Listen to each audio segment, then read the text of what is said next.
سبحانك لا علم لنا إلا ما علمتنا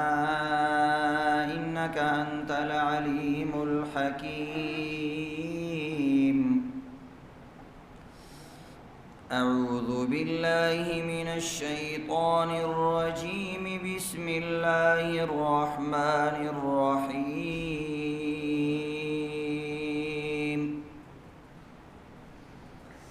الحمد لله رب العالمين الرحمن الرحيم مالك يوم الدين. إياك نعبد وإياك نستعين. اهدنا الصراط المستقيم صراط الذين أنعمت عليهم غير المغضوب عليهم ولا الضالين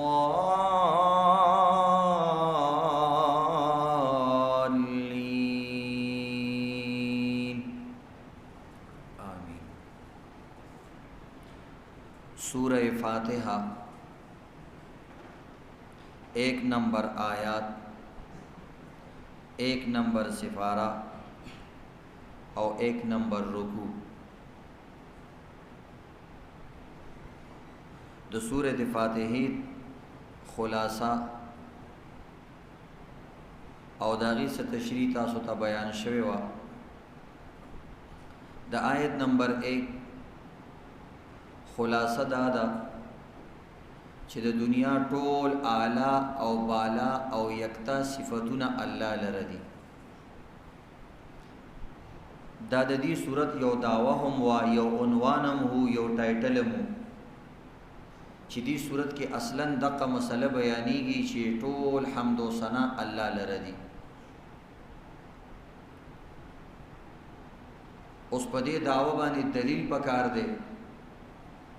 چې ولې ټول حمدونه الله لره دي. نو الله رب العزت د دې خبرې یو جواب وکړو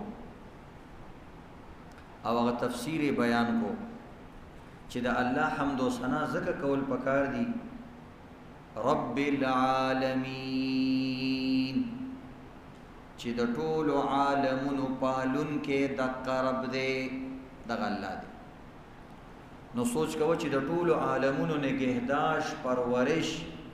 داغي خوراک سکات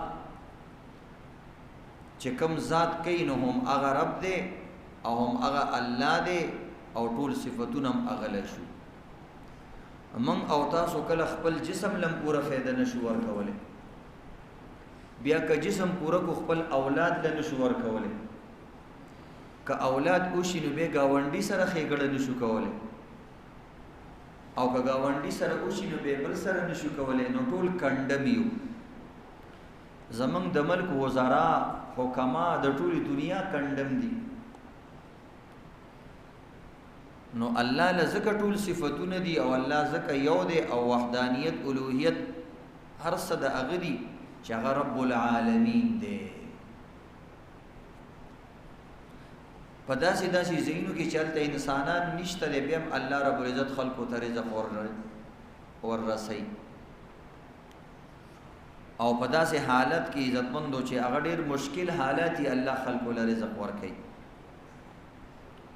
نو نن د رب العالمین تشریح درته بیانو چې رب څه ته وایي. ځکه دا یو اهم سوال دی او یو اهم خبره ده چې کله الله رب العزت انسان دنیا ته رالیږلو هم د رب سوال یې کړی و چې کله آخرت طرف ته دا سفر کوي نو بیا به هم د رب تپوس کوي. نو د دې کیفیت نه اندازه تاسو لګولی شئ چې د رب پیژانګلو څومره ضروري ده. الله چې کله ټول انسانان د ارواح په شکل کې پیدا کړي او الله رب العزت دنیا ته رالیږل نو الله رب العزت یو سوال کړو الستو بربکم ټول ارواح ما ته یو جواب راکړي چې زستا سورب یم کنه یم زستا سورب نه قالوا بلا د ټول انسانیت ارواح ویلو کاغه مسلمان دی که کافر دی الته خو ارس لیدلی او اغرو نو دی وجه نه ټول ویلې آو یا الله داس څنګه جی خبره د مونږ ولې انکار کو ته بالکل زمونږ ربي قالوا بلا یا الله ولنا دا څنګه خبرې کې ولنا او دا شان چې قبر د انسان لاړ شي د آخرت د ټول نړمبه منزل قبر دی نو چې قبر کې الله ته انسان ورزي یا عالم برزخ د انسان شروع کیږي عالم قبر د انسان شروع کیږي نو الته چې انسان کیږي د ټول نړمبه سوال څه دی مر ربک انسان دنیا کې ډیر وخت تیر کو رب خود نه دی هیر کړي مر ربک استا رب سوک دی نړمبه سوالم التا ابتدائی سوالم دا انتہائی سوالم دا یادا سی وای د دنیا د ابتدائی سوال هم دغه او د آخرت هم د ټول نړمبه سوال دا دی نو دی وجه رب په جاندل ډیر ضروری دي د رب په خپل په قران کې ډیری معنی راغلی او په احادیثو کې او په عربی ژبه کې رب ټکه او رب لفظ په ډیرو معنی سره استعمالي کله دا د مالک په معنی استعمالي او کله دا د سید په معنی استعمالي کله د حاکم په معنی استعمالي کله د مصلح په معنی استعمالي کله د معبود برحق د دې په معنی استعمالي کله د سید په معنی استعمالي مالک نو دا مختلف معنی دي عزتمندو د قائم او د مربي او مدبر او جمع کون کې د ټولو معنی باندې رب راضي نو دی وجنه قران کې شکل رب راضي من به یو معنا کو کله بل معنا کله بل معنا کله انسان د پاره استعماليږي داغه د ترسته مسله بیانو لکه رب الدار د پلانی کور مالک دې ته رب الدار وای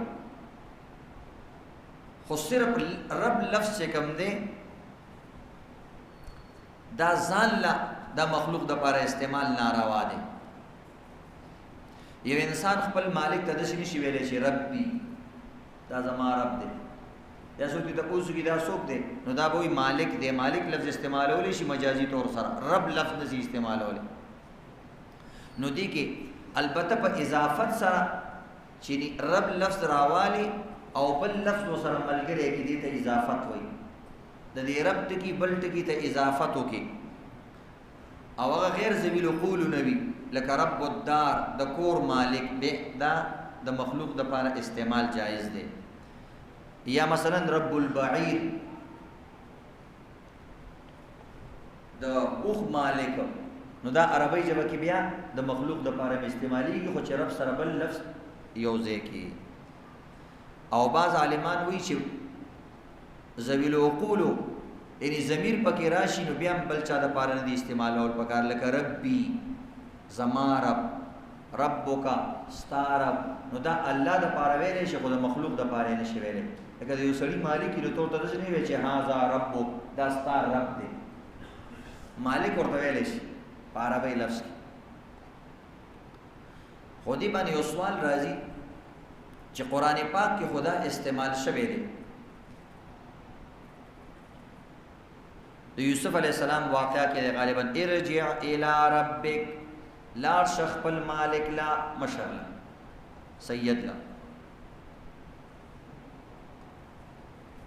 ارجع الى ربک نو موږ وایو دا آیات د یوسف علیہ السلام په باره کې او د یوسف علیہ السلام د ملت او د هغه وخت احکامات جدا او زمونږ د وخت احکامات جدا دي هغه وخت کې مخلوق د پاره ربک ستارب دا لفظ استعمالول جایز لکه هغه وخت کې مخلوق ته سجدم جایز وا لکه د یوسف علی السلام ته پلار او د غیرونو وکړه دا غرنګي مخ کې ملائکو آدم علی السلام ته سجده کړې وا او زمون په امت کې دا ناروا شو او حرام شو او با صورتونو کې شرک دی نو دی وجنه هغه احکامات جدا دي ځکه یو حدیث کې من راغلی دا لا یقل احدکم اطعم ربک وزع ربک اسق ربک وی دا خبر تاسو مکوي چې خپل رب له وبورکا مالک له خپل رب له او دسوکا او دسو وبورکا یا خپل رب دا خوراک ورکا نو ربک لفظ ما استعمالوي خدا عربیان استعمالي عربیانو د پاره دا مسله ده زمونږ استاد په اردو کې بداسي نو چې یہ میرا رب ہے یہ نو د سویل شي دا زما استاد دی یہ میرا استاد ہے رب لفظ با نه استعماله او بعد دا حدیث منسوخ دی نو ربک او ربی وغیرہ ویلې کی بہرحال بهتر دا دی چې دی ویل پکار رب العالمین دی ویل پکار مخلوق تا دا د الله د پاره خاص دی بس چیزونه د الله د پاره خاص دي لکه لفظ الله د الله نوم دی بل چاله نشي کې غوسته الہ د الله نوم دی بل چاله نشي کې غوسته او دا شان رحمان د الله نوم دی یا الرحمن الف لام سره دا خاص د الله نوم دی بل چاله نشي کې غوسته نو دا څنګه رب هم دا سه لفظ دی چې مخلوق د پاره دا نوم کې غوستل صحیح نه دی عبد الرب کې غوستل شي د الله بندا خو رب بچاله دا نوم نه دی بہرحال عزتمندو رب ویلې کیږي ستا نو د دې ډېری معنی دی ما تاسو ته بیان کړ یو معنی دا د تبلیغ الشیء الى کماله شیئا فشیئا یو شی چې تدریجا او ترتیبا د ابتدا نه والا انتها ته رسې دي ته وی تربیت او دا د رب معنا ده نو الله رب العزت داسې تربیت کوونکی ذات دی چې د ابتدا نه والا انتها پورې سيزونه رسي مثلا یو ماشوم والا تربیت دی ته وی پالنه دی ته ویل کی موږ او تاسو یو ټیم روټي ورکولې شو رب کائنات ته وګورا هغه انسان چې کله ښکارا کېدم نه تا خپل بچیم نه لیدلو چې بچی شته که نشته اسې هوا ده که بچی دی که حمل دی الله رب العزت التم یادو په درې پردو کې دننه په تیارو کې دننه التم رزق ورسو په خوله کې غاښونه نو خوراک یې نشو کولی سترګې وې سترګو باندې نظر نشو کولی لاسونه یې باغې باندې پکړ نشو کولی لا لک سن تقطع ستا خو غاښونه هم نشته چې څه پې اوچي چې ماشوموالي کې داسې وې لا لک ید تبتش لاسونه نو چې څه شی پې نیولی وې خپې داسې نه وې چې قدمونه یې اغستی وې دوکان یې نه پېژاندو پلار یې نه پېژاندو مور یې نه پېژانده نو عزتمندو نور به څه پېژانده چې د کوم مور په بدن کې هغه مور یې نه پېژانده او هغه ځای کې الله رب العزت ته رزق ورکاو بیا عزتمندو ترتیبا نطفه ثم علقه ثم مزغه پهله وبوي به د ویني یو لوتله جوړ کړه به ته غوخه جوړ کړه به هغه غوخه کې اډوکی پیدا کړه بیا هغه کې تدریجن به پکې روح واچولو دغه ذات ته ویل کېږي رب تربیت کون کې تدریجن شیئا فشیئا سات پسات باندې هر ټیم کې ستا خیال ساتي چې ستا مور او ستانه خبر نه و الله ستانه خبرو دې ته تربیت به چې دنیا تراله نو غاخونه دینو خوراک د کلک نشو کوله معده کې طاقت نو الله رب العزت دی ينبعان لك لبنا خالصا الله رب العزت د مور په بدن کې تعالی چشمه جاری کړي تربیت کون کې ذات دی ته ویل کیږي رب دی ته ویل کیږي چې هر آن هر غړی هر ساعت کې ته نه هېریږي پلار کله نه کله د سلو شي بخپله بیمار شي چې بچي ولا راځي لته ورکی وي ورکشه مړه کنځلې مورته وکي مونږ پسې یو ته پسې مور داسې وخت راشي چې تا د کور نه وباسي وایي دا ماشومان بار وباسه وایي دماغ یې راله خراب کو ستا پلار تا د کور وباسي ستا خپلوان تا د کور وباسي علاقې والا راجمه شي وایي دا سړی د علاقې مناسب نه دی راځئ چې بایکاټ وکړو د دې علاقې نه وباسو رب کائنات داسې دی چې د مور په خېټه کې د کافر هم خیال ساتي الله ته پته ده چې دا انسان به سبا غټېږي ما ته به کنځل کوي زما ربوبیت به نه مني او زما خلاف به ځي الله په خپل د رزق دروازې نه بندوي دا قضا ته ویل کېږي رب العالمین هم دغه تربیت کوونکی دی او آن هر غړی کې خبر لرونکی دی د دشمنانو خیال ساتي بیا چې انسان دنیا ته راشي نو چې لږ غټ شي نو بیا د پپیو باندې ګزاره نه کېږي بیا الله رب العزت دله غاښونه ورکړي بیا چې لږ نور غټ شي نو بیا د سکول د مدرسې خبره شروع شي وایي ټول عمر به دا مور پغې کې ګرځي الله رب العزت مقخ کو کې طاقت پیدا کی هم هغه لاسونو کې هم هغه سترګو کې طاقت پیدا کی بیا داسې پرورو دا غټیږي بددا بیا دا غنم خوري بیا جوار خوري بیا پل فروټو له پیدا کی الله د انسان د پاره د هر عمر د پاره د هر وخت لپاره بیلې بیلې غذا پیدا کوونکي ذات ته رب ویلې کېږي. داسې سهولیت څوک نشي ورکولی چې هله څومره چې الله رب العزت کائنات مخلوق له ورکړي دي. بیا په پویو ګزاره نه کېږي، غاښونه ورکړي، بیا غټ غټ خوراکونه کوي، بیا ماشوم شي، د ماشوموالي دپاره ولا لوبې پیدا کړي دي، د هغې دپاره خپل دماغ ورکړي. اوس سوچ کوه که دا عقل د مور په خېټه کې د ماشوم کامل وی نو هلته به هغه محسوسولی، تنګېدی به دا کوم ځای کې پروت یم، دا څه شی دی. که ماشوم له الله دومره عقل ورکړي هغه وایي دا څه چیل دی. الله رب تدریجا تدریجا لږ لږ عقل زیاتی، لږ لږ عقل زیاتی، ستا قدم اوچتی، ستا غاښونه هم غټی، ستا نوکان هم غټی، ستا ویښته هم غټی، ستا دپاره د خوراک نوي نوي اشیا هم پیدا کوي. هی هی تق رب العالمین دی، دومره ناشنا ده.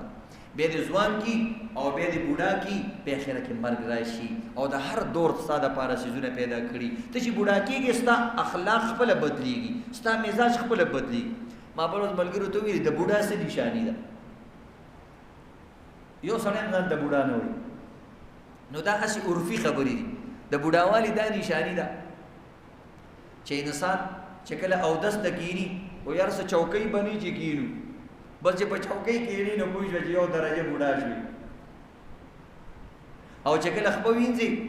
او دغه رنګې پر ناسته باندې بغیر د چوکۍ نه نشي کېناستی نو پته ولګي ته بوډا شوي. بل علامت یې دا دی چې باتروم ته ننوځي بس کونډه نه لګوي، وایي زه خیر دی مه نه وایي څه به دا کونډه لګوي، بوډا سړی. بل علامت دا دی کله یې پرتوغاغ زانګي بس نی اوچتی، کله یې وروسته چې کوم دی لمن نه ختي. او دا ټول علامات دي عزتمند د بوډاوالي، خو څوک په ځان نه پوهېږي. او دغه رنګې هر څیز کې به کار لري، هر چا سره به کار لري. جومات کې به شور کوي، دا یو علامت دی د بوډاوالي. دماغ به کار نه کوي، د الله په کور کې به هم چغې وي. بهرحال عزتمندو دا یاد لرئ ګورې زما نشاني څوک نه وي. زه چې موږ چې کومې خبرې کوو موږ عام عموما خبرې کوو، دې کې موږ خپله هم راځو، دې کې زموږ پلار هم پکې راځي، زمون خپلوان هم پکې راځي. بعض وخت کې موږ خبره وکړو نو هر سړی ځان د سوچ کې وي چې ته ما یادوي، نو چونکې هغه انسان کې هغه حرکت وي ځکه ورته ځان داسې ښکاري. نور زموږ مقصد دا نه دی. که زموږ مقصد څوک ټارګېټ کول وي او هغه ته خاص سناوولي به انسان ګناهګارېږي نو موږ به داسې کار نه کوو. بهرحال دا د خندا یو څو خبرې وي، دا د بوډاوالي علامت دی. نو رب دغه ذات ته ویلی کېږي. دغه رنګې ګوره زناورم غټي، صرف ستا خیال نه ساتي. تا چې کور کې یو چرګوړی ساتلی دی هغه هم الله رب ته ته پته هم نه چې تا ته ورځې نه معلومي چې د څو ورځو شو. د اختر کې ګوره جګړې وي، دا څاروی د 2 کالو دی که نه دی، یو وایي دی بل وایي نه دی، بل وایي دی بل وایي نه، بل وایي غټ دی بل وایي وړوکی دی. چا ته پته نه لګېږي چې شته که نه. وایي غاښونه یې وګوره، ته د څه نه خبرې، دا غاښ د کوم ځای نه رالی، د غوښې نه غاښ راوباسي. د مړو نه ژوندي پیدا کوي، د ژوندو نه مړي. یخرج الحی من المیت و یخرج المیت من الحی. مړه دانه د هغې نه ژوندي بوټی راوباسي. ته مړه دانه غوزار کا، ژوندي بوټی دی حرکت کوي، بیا هغه ژوندي نه بیا مړې دانې پیدا کوي. د چرګې نه مړه ها پیدا کوي، بیا هم د مړې ها نه غیر جاندار ها نه بیا جاندار، بیا چرګې او جاندار پیدا کوي. موږ ته پته نشته په دې باندې څومره د الله رب العزت د فرشتو او د کائنات په ذریعه خواریګانې کړي او موږ او تاسو لپاره تیاری کړي. نو عزتمندو تربیت به دوه قسمه دی، یو جسمانی تربیت هغه د ټولو کوي موږ او تاسو ته ښکاري، او یو روحاني تربیت چې کله انسان ایمان راوړي او دا په صدق سره ایمان راوړي به الله رب العزت د تربیت کوي چې دا مجاهده کوي، اعمال شروع کی، کله د شپې را پاسېږي او په یخنۍ کې په ګرمۍ کې اودسونه کوي او محنتونه کوي، کله بستره والي، مدرسې ته ځي، تبلیغ ته ځي، جهاد ته ځي، کله جومات ته راځي، په تیارو کې په سار سبا کې. نو الله رب العزت د دې په دې مجاهده کې تربیت کوي دته تقوا نصیب کی. چې کله تقوا نصیب شي دا داسې مخکې خیجي بیا د درجې د احسان ته ورسېږي. درجه د احسان دا ده، نبی علیه الصلاة والسلام فرمایي اعبد ربک، وایي د الله عبادت کوه داسې کأنک تراه، گویا کې الله تا ته ښکاري. او که دې درجې ته ونه رسېږي کم از کم دومره مرتبه چې الله ته زه ښکارم. نو دا د تقوا به اعلی مرتبه ده چې د کوم انسان په عمل کې دا راشي. نو د الله یقین ډیر ضروری دی. ګوره تبلیغي حضراتو په 6 نمبرو کې د ټولو نه اول نمبر دای خله د الله نه د کېدو یقین، او د الله د ارادې نه بغیر د مخلوق نه د نه کېدو یقین. دا ډېره ضروري خبره ده. وی جواب مولانا یوسف رحمت الله علیه هغه وی فرمای چې په قبر کې به اقا انسان جواب ورکولی شي چې کوم انسان په دنیا کې د دې مهنت کړي او د دې یقیني وو، یعنی الته به بیا ربیږي او جواب به نشي ورکولی. قرآن کې الله وی امن هذا الذي يرزقكم ان امسك رزقا. بندلک دارا ته وایا ته خو د دکان نکیږي، ته د پټی نکیږي، ته د اوبلان دلار شي دارا پورته شي، او ته د تخم نکیږي، او ته ما خواري وکړه د دین نکیږي. الله وی کزه د رزق ایثار کوم وایا به د کمزې نه راوړې تخم باچ زبر راځي. بل لجو فی عتو و نفور. الله وی دا خلک اسه سرکشي او نفرت کې پراته دي. ګینه ټول ته پته ده چې کوم او بیا کافران ایمان نه راوړي. نو دی وجه نه عزتمندو درب تربیت ډیر ناشنا تربیت دی. لفظ رب چې کوم دی قرآن کې 969 بار استعمال شوی دی، دومره زیات استعمال شوی دی. او عبد الله بن عباس رضی الله تعالی عنہ وی لفظ رب چې دی دا اسم اعظم دی.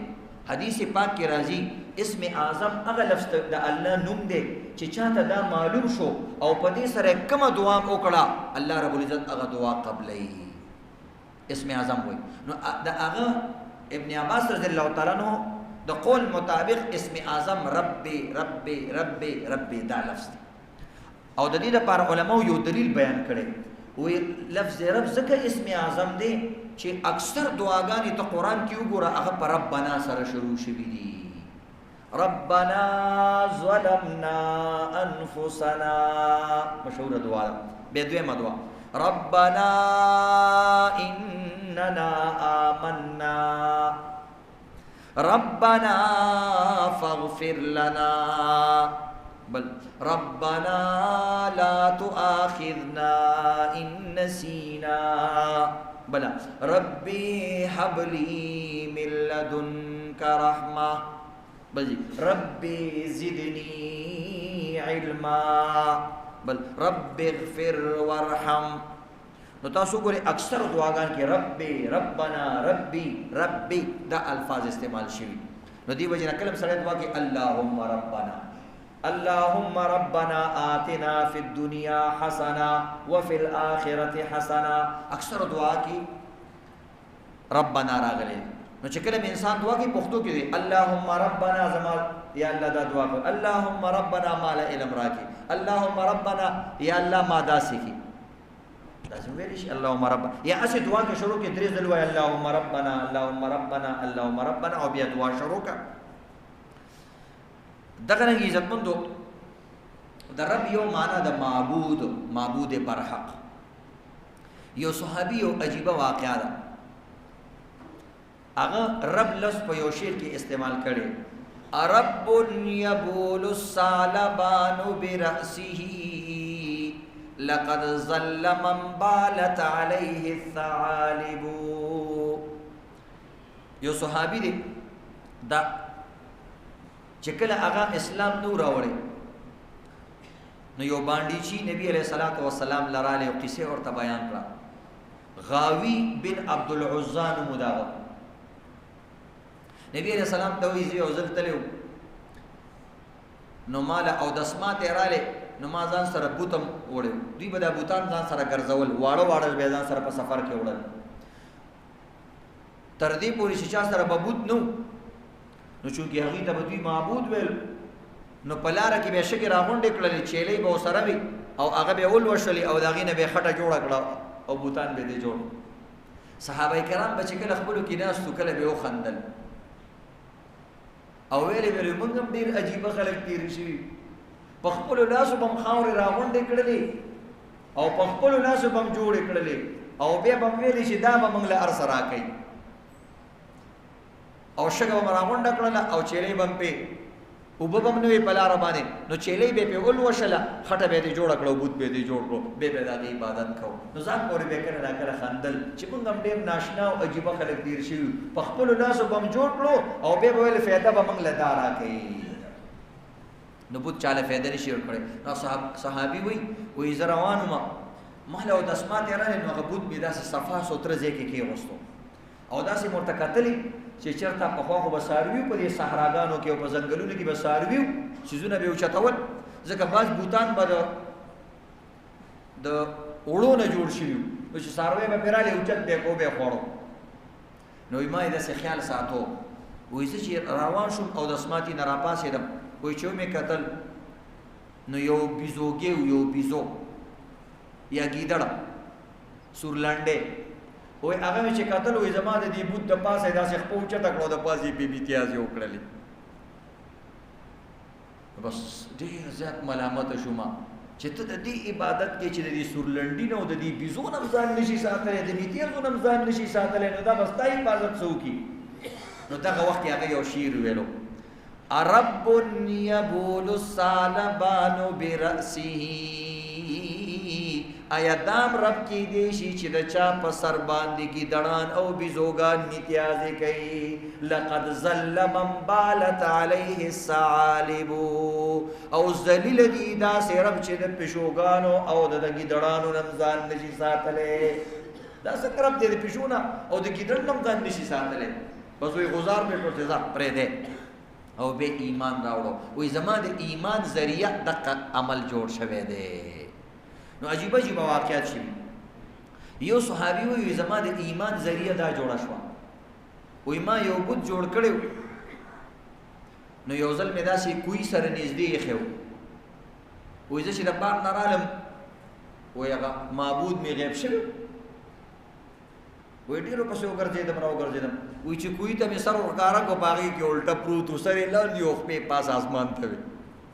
وی بس بیا ډېر زیات ملامته شوم چې دا څنګه رب دی د خپل ځان حفاظت نشي کولی کم از کم چې لاندې ټوپ کولی چې نیغ خو یې ټوپ کړی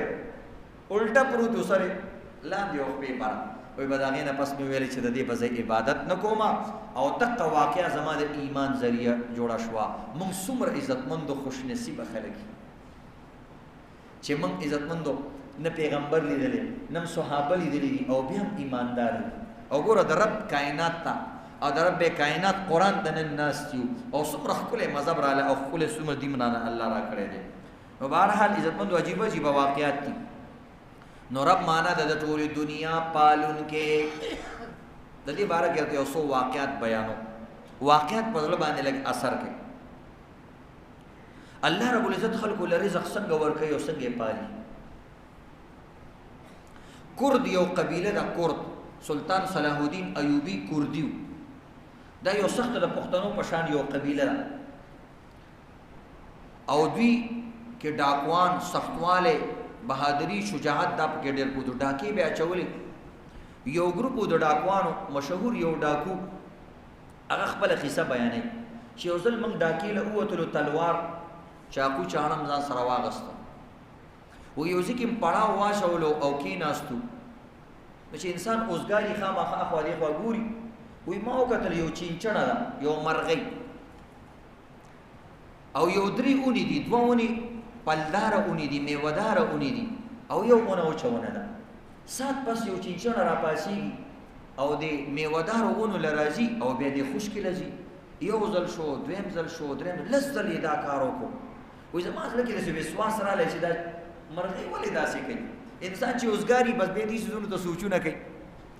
وایي داسې کار مې وکړو چې دې اوچې اونې ته وختلم یا په غر باندې وختلم او بار مې داسې وکتل چې دې اونه کې څه دي وایي چې کله ما اونې ته وکتل وایي زما سترګو کې اوښکې راغلې او زه ډېر متاثره شوم وایي ومې کتل په اونه کې یو ړوند مار دی ړوند مار چې د هغه سترګې نشته او نظر یې نه لګېږي او هغه اونې ته ختلی دی او د چینچڼې ځان سره چې کوم دی په ګونسله کې کېنولی دی او دا ځي هلته نه چې کوم دی د کجوري لږ لږ راوړي په مخوکه کې او چونچ کې راوړي او د مار لی په خوله کې ورکوي وایي چې دا ما وکتل نو څه ډېر زیات شرمنده شوم الله ته او ما الله ته سوال وکړو یا الله دا مار چې کوم دی ستا پیغمبر فرمایلی دي چې مار د په لاره راځي نو دا دشمن دی ستاسو مړ کوئ او تا یو د مضر مخلوق د پاره یو ضرري مخلوق د پاره چینچڼه مقرر کړی دی یو کمزورې مخلوق او هغه ته رزق رسوي نو ای رب کریم زه خو ستا د پیغمبر د سید الورا امتی ما زه خو د دې مار نه ډیر زیات یم نن نفس زتا ل چې کوم تا ته توبه وباسما او یا الله د خپل دربار نه مال رزق راکې او ما د ډاکونا او د غلا د هر سنه دوکا وکړه الله دا سره رزق رسي وی بیا چې رالم نو توبه مې په لار روان اوازونه کوله اقالا اقالا اقالا یا الله تا ته واپس شوم زما توبه قبول کړي وی د غیب نه आवाज رااله چې موږ ستا توبه قبول کړه وی بیا مې ملګرو راته ویل چې لکه غلاله نزي وی ما زه خو نزم ما ته چې ولی وی ابوی ته مې دا واقعیا بیان کړ ابوی هم چې کوم دې پنې کا باندې روان شو وی بیا مې سفر وتلو چې زم حج ل یا عمره ل بیت الله شریف ته روان شو وی چې روان شو په لار باندې یو ځکه پړاو واچول نور خلک مو وی په دې کې یو بډای ابي د لګې د اوازونه کوي زما په نوم باندې आवाज کوي چې فلانه کوردی فلانه کوردی هغه مال راولي وی خلک راتله ته پوښتنه کو فلانه کوردی تاسو کې مو دې شاو زیما وی حیران شوم هغه بډای ابي له پرې وستم ور وستم یو لوی پندو کې هغه راغستو ما ته وی دا وال وی مو ته چې دا څه شي دې زه غوته نه پیژنم وی ما ته ایتمانه پیژنې خو زه ته پیژنم وی مور دې چې ما څنګه پیژنې زه خو په لازم په دې لار باندې رالم وی هغه راته ویل چې ما بیګا په خوب کې سوچ پوچ کوم نه ما نبی عليه الصلاه والسلام په خوب کې ولیدل او هغه ما ته ویلې چې ورشه فلانه سړی دی هغه ډیره پاکه توبه کړې ده او هغه سره د صدرت نه لګيږي او زما زوی مړ شوی دا هغه مال پاتې زمانہ سیوای سوق نشتا او دا جامې کپڑے صادر دا ټول سامانونه پاتې دي ما ته نبی عليه السلام ویل فلانی کس له ورکا نو ما تاسو نو یادو ما تا را ورسولو دا شيزونه بدل الله رزق درکې عجیب عجیب واقعات علماء لیکلي دي عزتمن علامه ابن کثیر رحمت الله علیه یو واقعا لیکلی دا هغه په درې مسدی کې د محمد بنوم باندې یو څلور محدثین تیر شوي دي د ټول د څلور وانو نوم محمد د یو نوم د محمد ابن نصر مروزی د بل نوم د محمد ابن جریر طبری د بل نوم د محمد ابن المنذر د بل نوم د محمد ابن اسحاق ابن خزیمه د بل نومونه بدل دي نور نومونه د ټول محمد دي وې دی به مشترکات او اجتماعي تور سره د دین ډیر خدمت کو احادیث به لیکل یادول او نور ته به رسول د احادیث او قران د موږ چې تاسو ته وایو دا دغه محدثینو کارنامې دي د یو حدیث راویان را جمع کړي دي کتابونه په لیکلي نمونه لیکلي فلانه کس په فلانی دی او د فلانی دی او د فلانی دی زموږ دین ډیر ناشنا دین دی عزتمندو او ډیر اتنټیک او ډیر ثابت شوه سیس دی څوک د دین انکار نشي کولای وی وی علامه ابن کثیر رحمت الله علیه وی چې اکثر بدوی باندې ډیر فقر او فقر اله یو ځل دوی یو کور کې ناستو او د حدیثو خدمت یې کو ډیر اوږي شو او ډیره سخته پیراله نو به مشوره وکړه چې یو کسبه خسنه واچو قربه واچو او هغه د لاړ شي مزدوري دیو کې چې خوراک سکا کوم وکړ نو د محمد ابن نصر د هغه خسنه دغه په نوم باندې وروته قرا او پال دغه په نوم وروته نو هغه ورکاته مونږ وکړو او به د الله نه دعا وکړه چې اے رب کائنات موږ ستاسو د دین خدمت کوو او موږ نن د رزق لپاره پریشان یو یا الله ته موږ خپل لارې کولاو کی نو د غرمې وخت او دا وته بار بازار ته نو په هغه وخت کې د هغه مصر دوی په مصر کې د مصر چې کوم حکمرانو د هغه نوم احمد ابن طولون دا غم احمد نو د دوی محمد نو دا هغه احمد نو احمد طولون هغه خوب ولیدل نبی علیہ الصلوۃ والسلام ول په خوب کې رااله ګوره احمد ل په خوب کې رااله د محمد سلور محمد سفارش یو کړلو نبی علیہ السلام احمد لراله احمد ابن طولون ورته ورشه زما محدثین ډیر زیات فاقه پر راغله او داوی خدمت وکا هغه نه پیژندل چې څوک براته یادای نو بیا کسان راو غختل چې محدثین لوی لوی علما په دې کې څوک دي چې ورته دلته څلور ډیر لوی محدثین دي او هغه پلانیږي کې یو ځکه ناستي او کور کې او کندر کې ناستي او د دین خدمت کوي نو هغه ولا زر دینار راولېګل او هغه کور نه ولا مدرسه او یو لوی جماعت جوړ کړو او باقاعده په خپل سټیټ کې جایدادونه د دې لپاره وقف کړو چې د دې وقف څومره سرمایه ده په دې جماعت او په دې مدرسه او په دې علماو باندې لګي نو بهرحال عزتمندو چې کله انسان د دین خدمت کوي او دغه رنګ د عقیده وی چې الله به مالا رزق راکړي نو بیا الله د تور رسي. یو ډاکټر یو ځل خپل اهل او عیال سره سیل سپاټي لته نو التا د دې یو ماشوم لور و یو کانه په فډیر ګول بټول یو کانه مزیدار نو دې پلار ته پلار وې دا کانه ډیر مزیدار دی دا به خپل ډرایینګ روم د پاره یو سو هغه سره میچینګ دی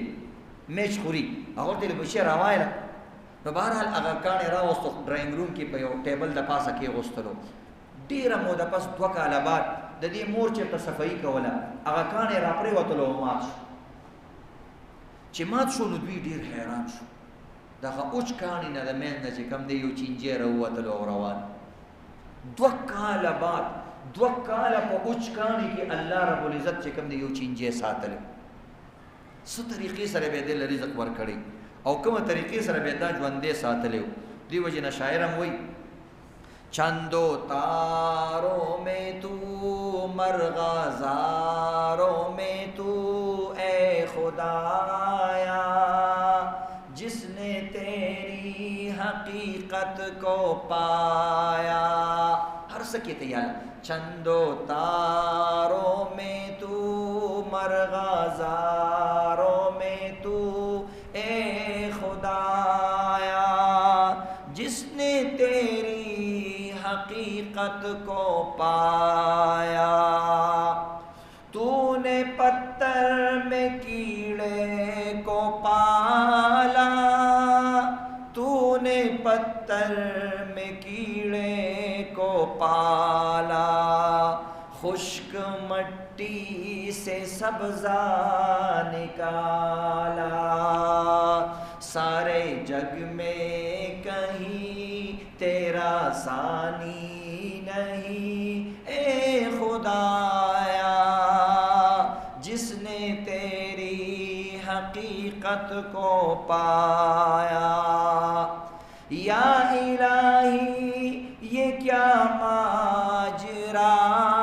ہے طائروں میں بھی تیری ثنا ہے وہی اللہ سمرا عجیب کار مارغان ګرځي او هغه مستا عبادتونه او ستا ثناګانې کوي یا الہی یہ کیا ماجرا ہے طائروں میں بھی تیری ثنا ہے دم میں تیرا باروں سجدہ تجھ کو کروں اے خدایا جس نے تیری حقیقت کو پایا تیرے جلوے آیا تو نہاں ہے تیرے جلوے آیا تو نہاں ہے تیری ہستی کا مظہر جہاں ہے بحر و بر میں ہے تو خشک و تر میں ہے تو اے خدایا جس نے تیری حقیقت کو پایا ذرے ذرے میں تیری ثنا ہے ذرے ذرے میں تیری ثنا ہے پتے پتے میں جلوہ تیرا ہے ہم نے دیکھا جدھر تجھ کو پایا ادھر ہم نے دیکھا جدھر تجھ کو پایا ادھر اے خدایا جس نے تیری حقیقت کو پایا ہر چیز کی اللہ کاری او دا ټول عالم د الله رب العزت په ذات باندې دلالت کوي الله رب العزت دې زمون پزړه کې او زمون په دل او دماغ کې د الله رب العزت د ربوبیت یقین پیدا کی آمین یا رب العالمین